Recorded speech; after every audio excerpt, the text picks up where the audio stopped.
Oi pessoal, tudo bem com vocês? E por aqui minha lareira já está quase pronta, quase do jeitinho que eu quero. Já vi que a minha entrega já tá para chegar, que é o fogo artificial que eu pedi. Já coloquei umas madeirinhas aqui. Passei na lojinha, comprei essas botinhas que eu vou colocar agora aqui. E colar isso aqui com cola quente. Porque eu tinha colocado aqui mesmo só para ver como que vai ficar.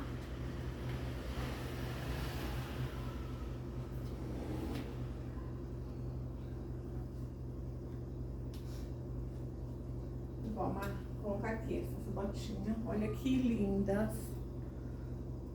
Comprei 3. Olha como está ficando. Tá ficando linda. Eu gostei desse laço aqui na frente. Vou comprar mais um botinho para colocar aqui.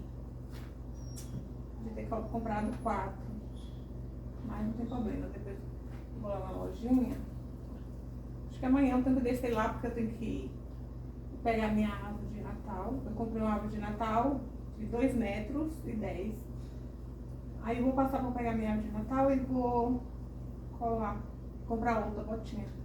Porque eu preciso comprar umas bolas de Natal maior, porque minha árvore de Natal era pequena.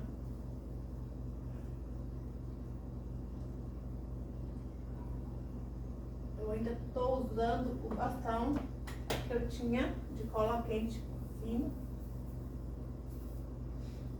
Aí eu tenho que colocar com jeitinho aqui.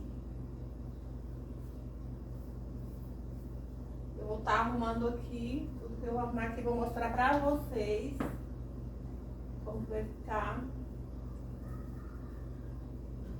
Vou colocar os pisca-pisca. Eu gosto de enfeitar minha casa cedo. Eu começo a enfeitar desde o dia 5, dia 10, para aproveitar bastante, porque as crianças gostam muito. Coloquei essas flores aqui também, eu achei que ficou bonito aqui, porque as flores são vermelhas. Eu vou colocar o pisca-pisca aqui dentro do boneco de neve. Eu tenho umas casinhas também, eu vou estar colocando aqui em cima. Depois vocês aí que tem lareira, que querem me dar uma dica, o que coloca em cima, o que é bom, o que não é. Eu agradeço.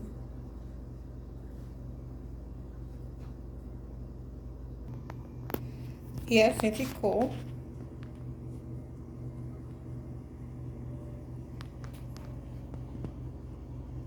E assim ficou a minha lareira. Coloquei esses cerdinhos que eu tinha do ano passado. Essas casinhas também tudo do ano passado. E ficou linda. E é isso, pessoal. Se vocês gostam desse tipo de conteúdo, deixa um like, compartilha com seus amigos e até o próximo vídeo.